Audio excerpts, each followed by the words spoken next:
Part 8 में आपने देखा कि टी रोते हुए कॉलेज से दौड़ कर भाग के चली जाती है, जिसे देखकर जंगकुक पूछता है क्या हुआ है उसे, वो ऐसे रोते हुए यहाँ से बाहर क्यों चली गई।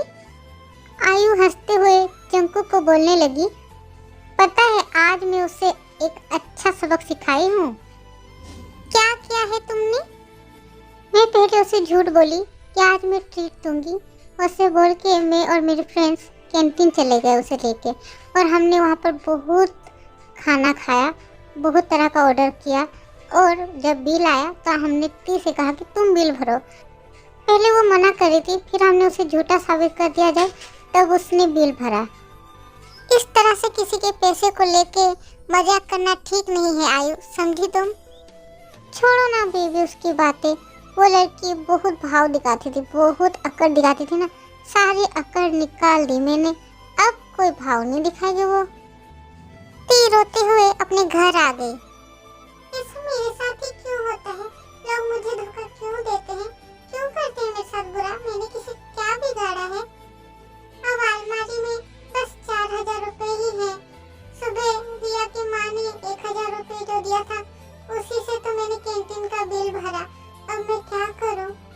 ये जो 4000 रुपए बचे हैं इसी में से कल 3000 रुपए लेके कॉलेज फीस भी भरना है, आखिरी डेट है कल, और हाथ में बचेगा 1000 रुपए। ये 1000 रुपए का पूरा महीना मैं कैसे चलाऊंगी।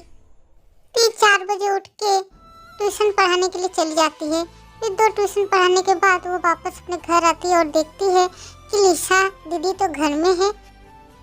तुम आ गई, अच्छा हुआ तुम जल्दी आ गई, मुझे तुमसे कुछ जरूरी बातें करनी थी। क्या बोलना है दीदी, बोलिए। तुम्हें जो मैंने 1000 रुपया दिया था ना, वो मुझे वापस चाहिए, मुझे बहुत जरूरी दरकार है, क्योंकि मेरे पापा की तबीयत ठीक नहीं है। 19000 रुपये मैंने जुगाड़ कर लिया, तुम मुझे 1000 दो। टी ने कुछ नहीं कहा, चुप रहते हुए 4000 रुपये में से 1000 निकाल के लिशा को दे दिया। हाथ में वो 3000 रुपये है, ये तो कल कॉलेज फीस भरना होगा, फिर हाथ में तो 1 रुपये भी नहीं रहेगा, बिना खाए ही मर जाऊंगी मैं। क्यों मैं भूल जाती हूँ, मेरा तो किस्मत ही ऐसा है, मेरे साथ लोग ऐसा ही धोखा करते हैं और मुझे याद दिला देते हैं कि मैं अनाथ हूँ, असहाय हूँ और बहुत बड़ी बेवकूफ़ हूँ। आज बहुत उदास थी, इसलिए बिना खाए ही सो गई। अब से उसने सोचा है कि वो दिन में एक बार ही खाना खाएगी, क्योंकि 2 टाइम खाना खाएगी तो जल्दी ही चावल खत्म हो जाएंगे, फिर उसका घर कैसे चलेगा। घर में चावल, 3 आलू और 2 प्याज के अलावा और कुछ भी नहीं है, और हाथ में तो मेरे पास 1 रुपये भी नहीं है। मैं मर क्यों नहीं जाती गॉड जी, मुझे मार दो ना प्लीज, मैं जीना नहीं चाहती इस तरह से। नेक्स्ट डे मॉर्निंग में ती उठ के फ्रेश होके पानी पीती है और एक बिस्किट खा के कॉलेज की ओर चली जाती है, और कॉलेज में 3000 रुपये फीस भर के अपने बेंच में जाके चुपचाप बैठी रहती है, और उसकी आंखों से आंसू बहने लगते हैं, पर किसी के देखने से पहले वो आंसू पोंछ लेते हैं और बोलती है मन में, खुद का आंसू किसी को दिखा के कोई फायदा नहीं, मुझ जैसे अनाथ को कोई क्यों देखना चाहेगा, कोई क्यों हेल्प करना चाहेगा, और किसी को मुझ पर क्यों दया आएगी, मेरी तो किस्मत ही खराब है। क्या हुआ है तुम्हें, तुम्हारा फेस ऐसे सूखा हुआ क्यों लग रहा है, तुम मॉर्निंग में कुछ खा के नहीं आई क्या। ती अपने आंसू पोंछ लेती है और फिर जिमिन से बोलती है, मैं नाश्ता की तो हूँ मॉर्निंग में, रोटी, आलू की सब्जी और अंडा खाई हूँ। अच्छा, पर तुम्हारा फेस देख के तो लग रहा है बहुत सूखा सूखा, चलो कुछ खाते हैं, तुम खाओगी, भूख लगी है क्या तुम्हें। नहीं मुझे कुछ नहीं खाना, मुझे भूख नहीं है, खा के आई हूँ ना इसलिए।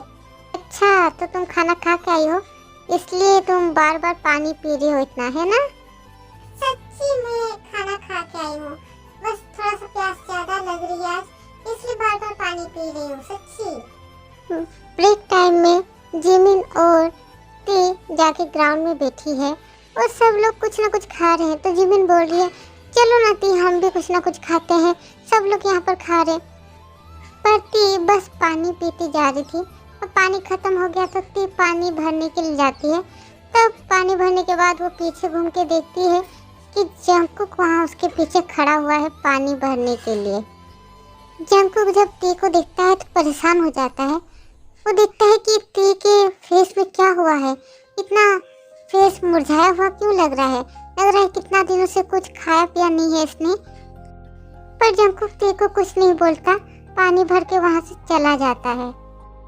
टी पानी भरने के बाद जिमिन के पास ग्राउंड में जा रही थी, तभी उसका सर घूमने लगा। बहुत कमजोरी फील हो रही है उसे, पर जैसे तैसे करके वो जिमिन के पास चली जाती है और बैठ जाती है जिमिन के पास। जिमिन सुगा से बात कर रही थी, इसलिए उसका ध्यान नहीं गया और यहाँ टी रो रही थी। जिमिन के देखने के पहले ही टी ने अपने आंसू पोंछ लिए, पर जंगकुक ने टी को रोता हुआ देख लिया और जंगकुक अपने आप से बोलने लगा, क्या हुआ? ये रो क्यों रही है? मैंने तो कुछ भी किया नहीं है, तो फिर ये रो क्यों रही है? लगता है वो जो आयु ने 1000 रुपए इससे बिल भरवाया है, इसलिए रो रही है ना क्या? तब सुगा ने कहा, नहीं भाई, बात कुछ और है। मुझे लगता है 1000 रुपए के लिए कोई क्यों ग्राउंड में बैठ के रोएगी। मुझे लगता है कि उसके बॉयफ्रेंड के साथ उसका झगड़ा हुआ होगा, इसलिए रो रही है। खैर छोड़ो, जाने दो। आज टी कॉलेज से जल्दी निकल गई सोनाई को पढ़ाने के लिए, क्योंकि आज उसे जल्दी पढ़ा के घर जाना है। तबीयत उसकी ठीक नहीं लग रही है, बहुत वीकनेस फील हो रहा है इसलिए। और रास्ते में जाते जाते टी को याद आता है कि इसी रास्ते में जंगकुक उसे इसी रास्ते में हमेशा रोक के रखता है। टी जंगकुक के बारे में सोचते हुए इधर उधर देखते हुए जा रही थी कि अचानक से वो किसी से टकरा जाती है। जंगकुक सीरियस होके टी को देख रहा था। टी जंगकुक को देखकर इग्नोर करते हुए आगे जाने लगती है। तभी जंगकुक उसे बोलने लगता है, तभी तुम रो क्यों रही थी? टी रुक जाती है और बोलने लगती है, उससे आपको क्या? बॉयफ्रेंड ने धोखा दिया है क्या तुम्हें? टी बिना कुछ बोले वहां से जाने लगती है। तभी जंगकुक टी का हाथ पकड़ के उसे खींचते हुए अपनी तरफ घुमा लेता है। क्या हुआ? बोलो, मैंने कुछ पूछा है? मैं आपको कुछ भी बताना जरूरी नहीं समझती, ओके? छोड़ मेरा हाथ, जाना है मुझे। टी अपना हाथ छुड़ाने की बहुत कोशिश करती है, पर जंगकुक उसका हाथ पकड़े रहता है, छोड़ता नहीं। इसी बीच टी की जो की तबीयत खराब थी, इसलिए टी बेहोश होने लगती है। तभी जंगकुक टी को और भी जोर से पकड़ लेता है, जिससे वो गिर ना जाए। फिर टी बेहोश हो जाती है, तो जंगकुक उससे बोलने लगता है, टी क्या हुआ है तुम्हें? उठो, उठो ना टी। जब टी उठती नहीं है तो जंगकुक बहुत परेशान हो जाता है और जल्दी उसे गोद में उठा के हॉस्पिटल ले जाता है और उसे एडमिट करता है हॉस्पिटल में। आज के लिए बस इतना ही आदमी। आगे क्या होता है स्टोरी में जानने के लिए वेट करें नेक्स्ट पार्ट का। और आज तो मैं थोड़ा बिजी थी, इसलिए मैं 2 वीडियो नहीं दे पाई, पर कल कोशिश करूंगी कि 2 वीडियो दे सकूं। ठीक है आदमी, but I am not sure.